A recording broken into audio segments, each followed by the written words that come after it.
Okay, bumaba kayo. Bakit kayo bumaba? Then, may tama, yung katakbo sa kailan hindi makatakbo yung sasakyan niyo. Bakit? Wala nang gulo eh. May dumaan na kotse.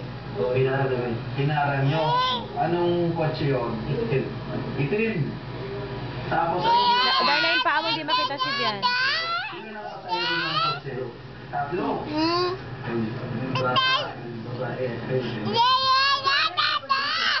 Nag-rescue sa kanilang adventure. Ibaba sila sa SM North EDSA at binigyan ng 500 pisong pamasahe. Ang iba sa kasamahan nila nagtungo sa Bulacan. Kinilanan ng Senat ang mga napatay ng miyembro ng Waray-Waray Gang. Dead man tell no tales, di ba sabi nga?